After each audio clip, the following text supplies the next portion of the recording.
Est-ce que c'est un cue, ça, monsieur? Vous voulez que je commence? Alors, bonjour, bienvenue. Je pourrais commencer peut-être par vous souhaiter une bonne année. Beaucoup de santé, parce que de toute évidence, ce n'est pas le temps d'être malade. Et une bonne saison, et ça sera pour les journalistes, en tout cas, votre dernière session avant le grand voyage d'autobus de la campagne électorale de l'automne prochain. Alors, je voulais vous dire ce matin que la semaine dernière, j'ai eu des discussions avec le leader du gouvernement parce qu'il fallait établir le modus operandi de cette semaine.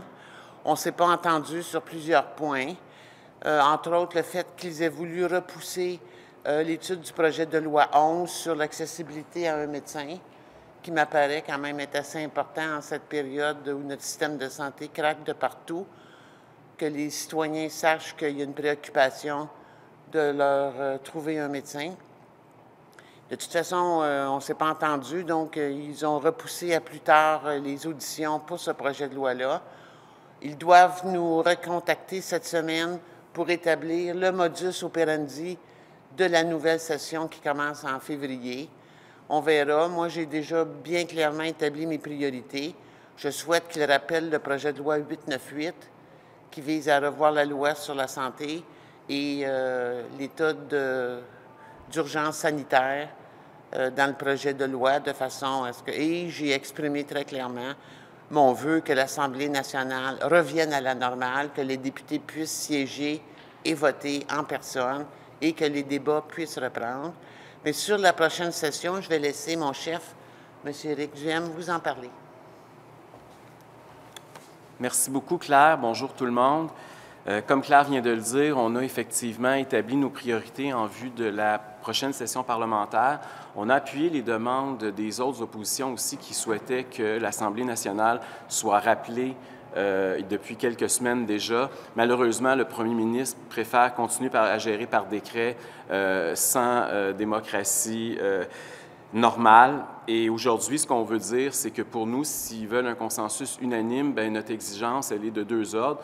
Claire a mentionné son projet de loi 898. Pour nous, c'est important de discuter de ce projet de loi-là qui vise à amender la loi sur la santé publique en vue de s'assurer que plus jamais on va avoir une gestion par décret comme on a actuellement et que le retour à la normale s'effectue le plus rapidement possible. L'autre demande, elle est plus précise par rapport aux travaux parlementaires. Pour nous, l'Assemblée nationale doit siéger dans son entièreté, c'est-à-dire que les 125 députés doivent être de retour à l'Assemblée nationale.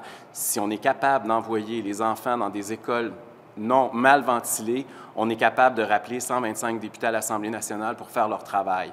Donc, pour nous, c'est très important qu'on revienne à la normale. Vous avez peut-être vu aujourd'hui qu'au Royaume-Uni, ils viennent d'annoncer la fin de l'ensemble des mesures sanitaires. Le port du masque ne sera plus obligatoire. Le passeport sanitaire ne sera plus obligatoire. Ils sont en train de sortir de la crise. On voit un paquet de pays sortir de la crise.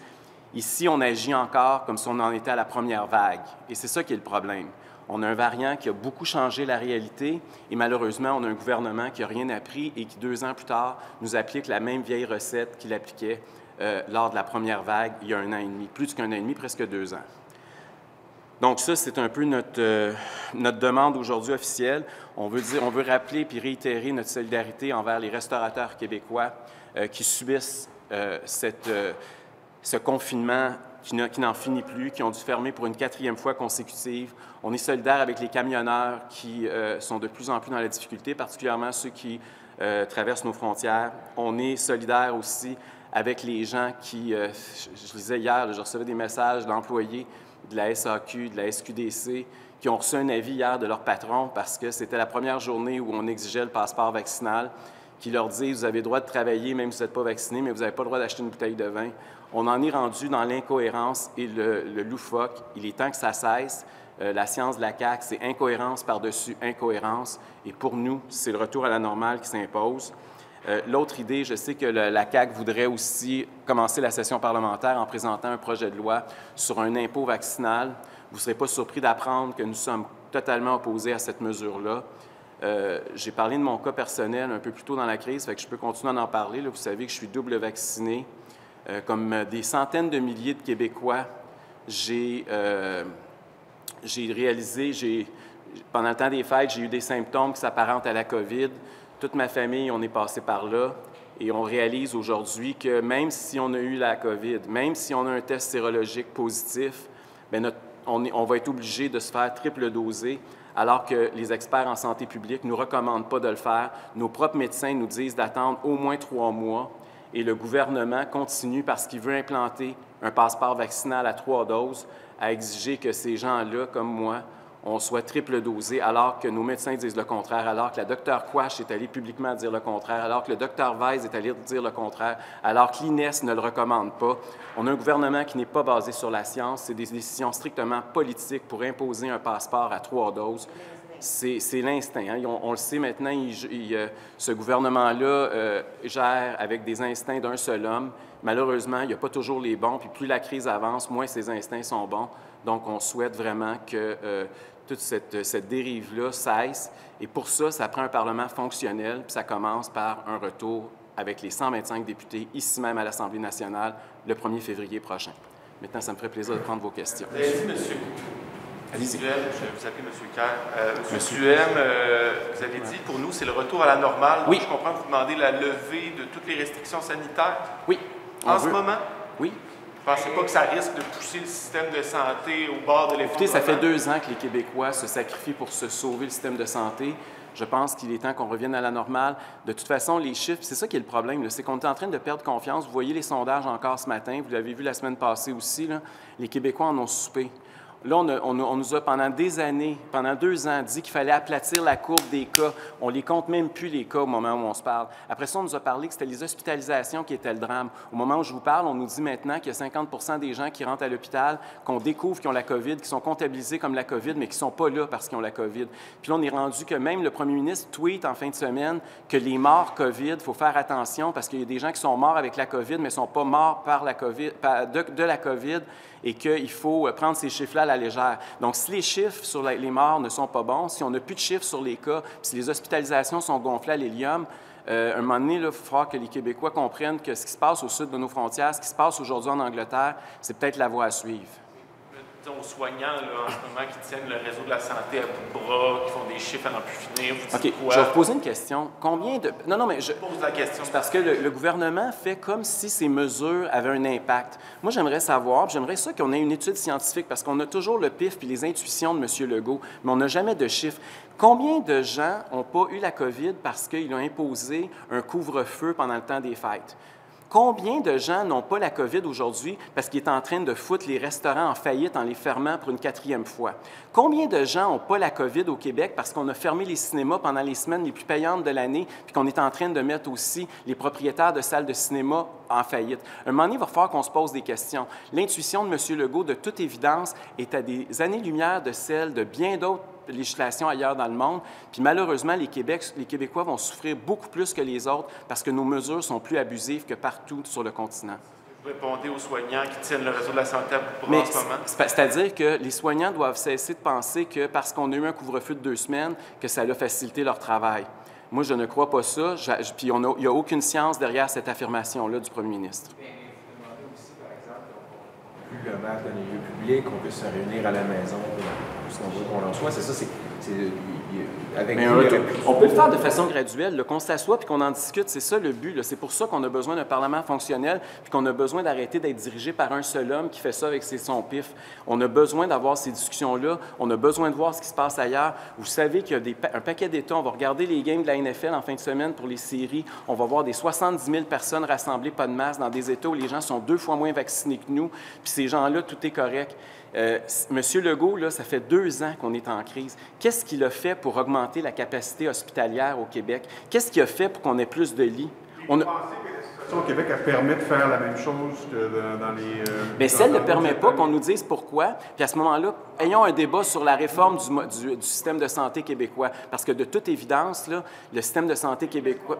Levé comme restriction sanitaire aujourd'hui, selon vous, là? Bien, moi, je pense que la première chose, c'est le passeport vaccinal, là, parce que ça, il n'y a aucune science derrière ça, tellement que même le premier ministre considère qu'il n'y en a pas, parce qu'il a fermé tous les établissements qui n'acceptaient pas les non-vaccinés. Donc, si tous les endroits où les vaccinés peuvent se réunir, il est obligé de les fermer, c'est parce que, de toute évidence, son passeport vaccinal ne servait à rien. Est-ce qu'il y a d'autres mesures qui pourraient sauter, selon vous? Bien, écoutez, moi, je pense que la démocratie, là, je vous ai dit qu'on pourrait commencer à travailler là, en présentiel. On pourrait oublier ça, là, toute cette histoire là, de vote délégué, puis de toutes les...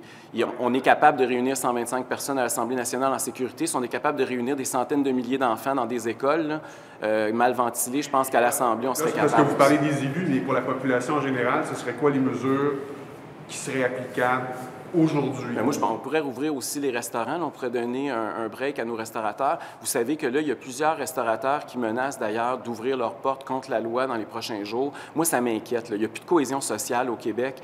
Il faut à un moment donné là, que le premier ministre comprenne que ces mesures là, abusives ne passent plus la rampe. Qu'est-ce que vous pensez de l'appui populaire qu'on semble constater là, aujourd'hui à la taxe aux non-vaccinés, 2 tiers de la population? C'est toujours facile. Moi, là-dessus, j'ai pas une position. Contrairement à François Legault, c'est pas les sondages qui disent que nos politiques puis nos idées. Là, moi, j'ai un principe dans la vie, c'est que les citoyens sont égaux puis on a une charte des droits et libertés. Et pour moi, ça, c'est fondamental. Puis on a la démocratie, c'est pas la dictature de la majorité, c'est aussi le respect de nos minorités. Puis pour moi, la façon dont on agit présentement, c'est pas ça. Et pour moi, c'est un principe fondamental. Puis si on ouvre la porte à un impôt vaccinal, il va y avoir un effet domino. Là, je m'excuse, là, mais il y a combien de fumeurs, il y a combien de gens qui surconsomment d'alcool, il y a combien d'obèses? C'est juste là, sur la donnée qu'on a qui semble démontrer qu'une majorité de Québécois sont en faveur de ça. Vous dites quoi? Bien, je dis que oui, je comprends que les gens... C'est toujours facile pour nous de dire, appliquer des choses à d'autres personnes parce que moi, ça ne m'affecte pas.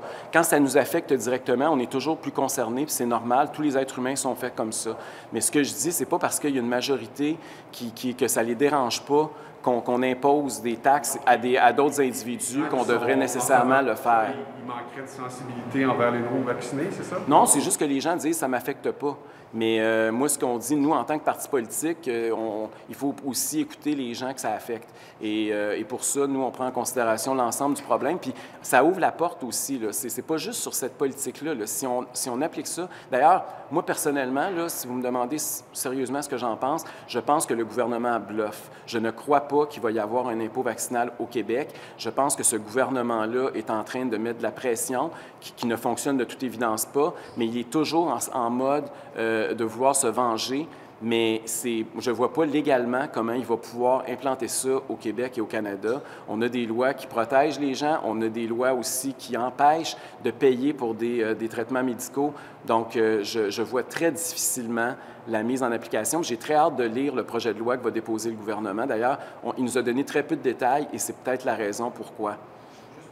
Sur les mesures de santé publique, oui. Là, vous citez beaucoup un exemple aux États-Unis. Vous avez cité la Grande-Bretagne qui a levé ce matin, oui. les mesures de santé sanitaire.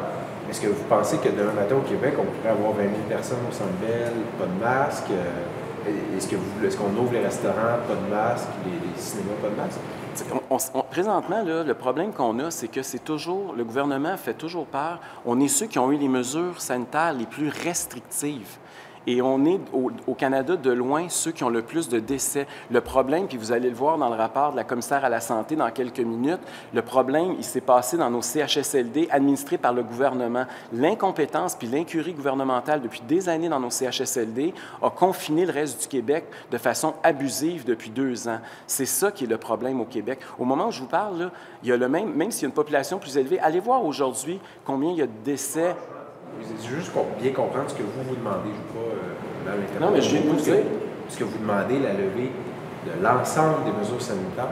Oui, parce que si les mesures sanitaires fonctionnaient, on le saurait. Si les mesures sanitaires étaient si efficaces que ça, on aurait le meilleur bilan, pas le pire. Puis, vous donnez des exemples d'ailleurs, puis tout ça, puis je vous pose la question comme ça, mais qu'est-ce qui vous permet d'être certain que des mesures qui sont inutiles dans une juridiction ne sont pas nécessaires ici?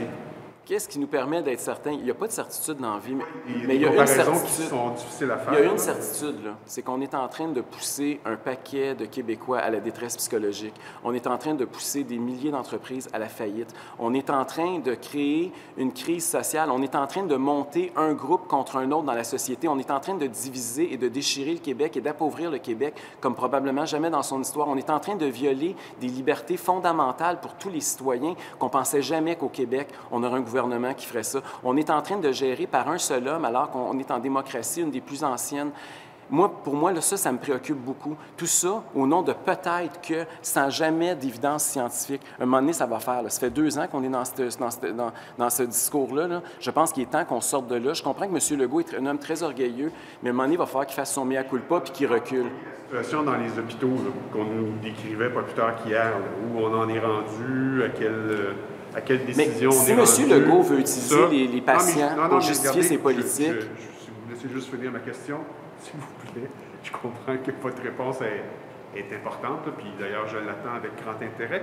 Mais je me demande juste, est-ce que la situation, quand on la décrit, quand on la constate, là, ce qu'on nous en offre, est-ce que vous pensez vraiment que c'est le bon moment pour lever les restrictions sanitaires? Bien, je remarque qu'on a les restrictions les plus strictes, puis on a ceux qui ont le plus gros problème à gérer leur système de santé. Il y a pas de... C'est parce que le lien, là, moi, là, j'attends qu'on me prouve. S'ils veulent qu'on embarque encore dans leurs mesures sanitaires abusives, qu'ils nous prouvent noir sur blanc que le fait, par exemple, d'imposer un passeport vaccinal a un impact sur le nombre de patients.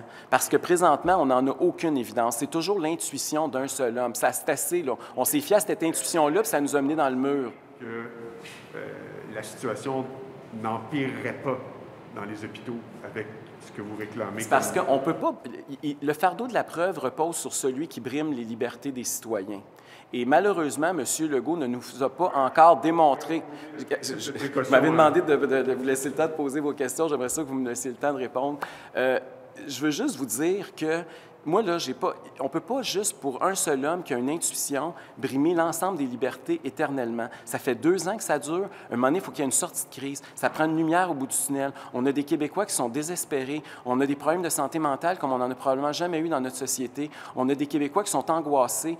Il n'y a pas de fun au Québec. Là, on a aboli le plaisir ici depuis trop longtemps. Il est temps de remettre le Québec sur la normalité des choses. Et c'est ça le message du Parti conservateur du Québec. Et c'est ce qu'on va continuer à véhiculer. Parce que nous, pour nous, c'est la situation actuelle, elle est intolérable. Je demande juste, dans votre raisonnement, où vous placez le principe de précaution? Bien, je pense qu'on l'a utilisé depuis 2 ans, puis on se compare aujourd'hui, on n'est plus comme la première vague, là. On le sait ce qui se passe. On parle d'un variant, puis M. Legault l'a même avoué en conférence de presse, puis toutes ces autorités de santé publique le reconnaissent. On a un variant qui est beaucoup plus contagieux, mais qui est beaucoup moins mortel. Mais malheureusement, nos politiques sont restées les mêmes, alors que partout ailleurs, on donne un peu plus de lousse. Mais vous avez consulté des scientifiques absolument. Avant de prendre votre position? Oui, absolument. On a un comité scientifique là, qui me conseille. J'ai 5-6 médecins sur le conseil. Est-ce qu'on peut savoir qui sont ces...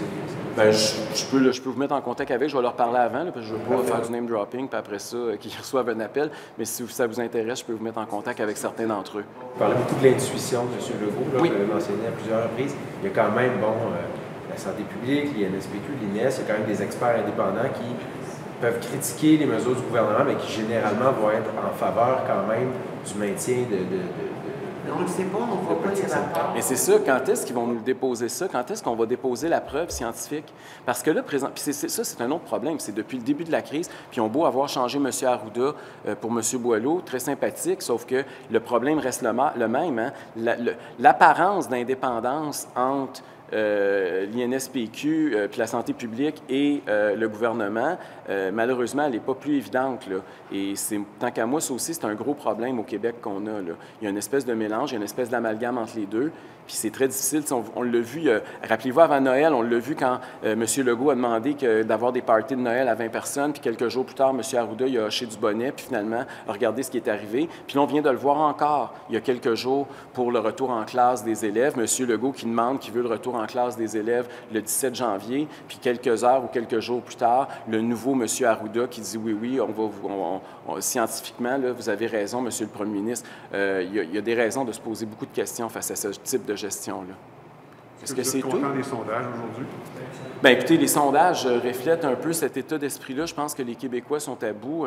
Je pense que c'est une bonne nouvelle pour le Parti conservateur. Évidemment, moi, les sondages, il faut faire toujours très attention.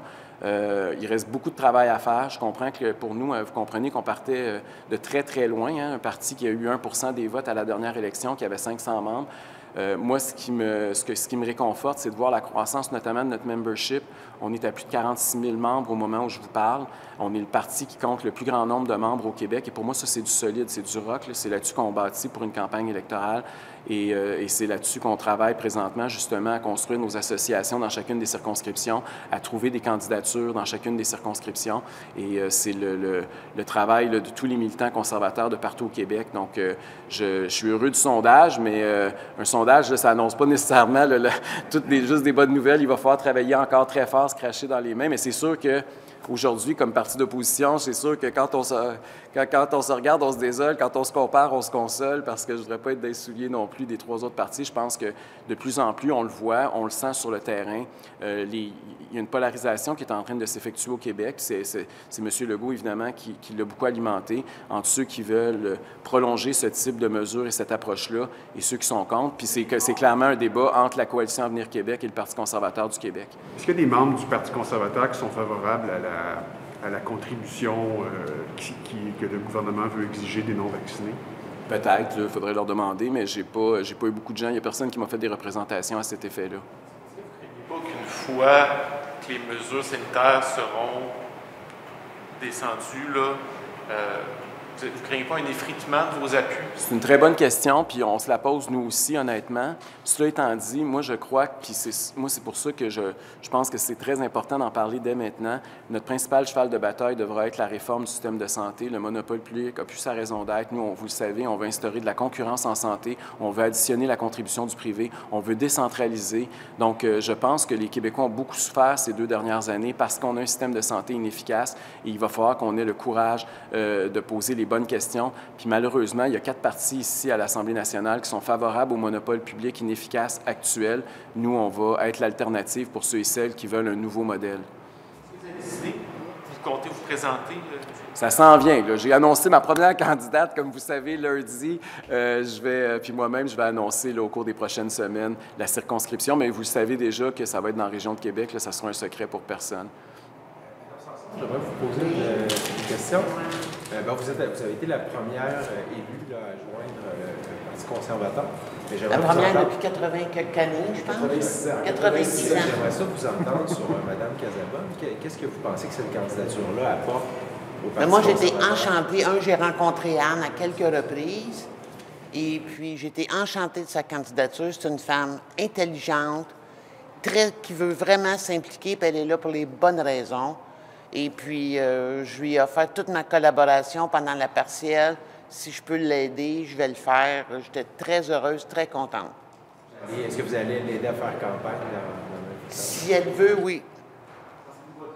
Votre circonscription locale est de nature à convaincre les gens de la Rive-Sud de voter pour le Parti conservateur?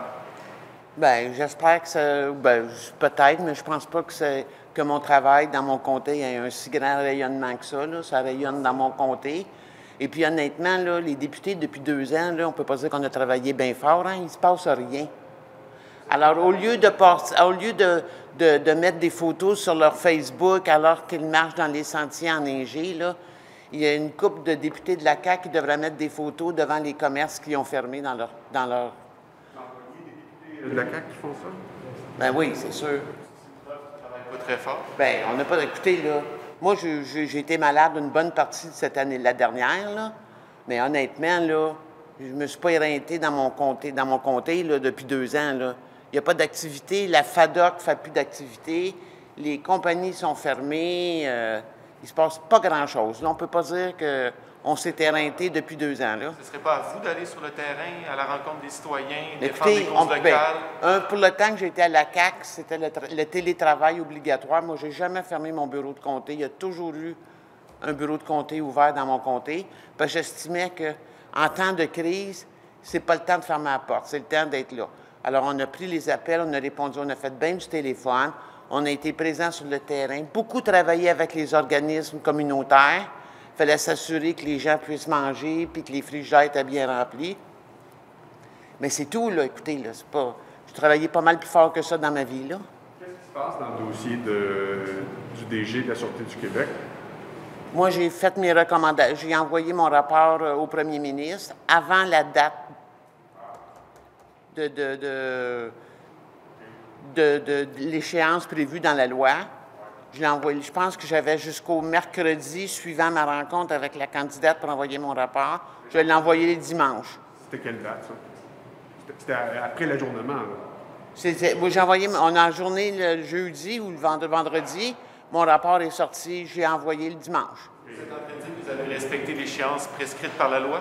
J'ai respecté l'échéance. J'ai envoyé mon rapport avant la date d'échéance. Soit le dimanche, mais là, l'Assemblée ne siège plus. J'imagine qu'il va faire sa motion à la rentrée.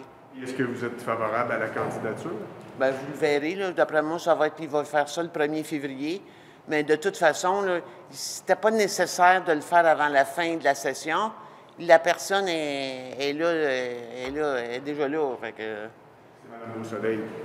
ben, vous le verrez, là, moi, là, je ne veux plus me faire ramasser par eux autres. Là. Vous allez voir ça le 1er février. Si l'Assemblée nationale revient, là. C'est bon. Merci beaucoup. Merci. Merci.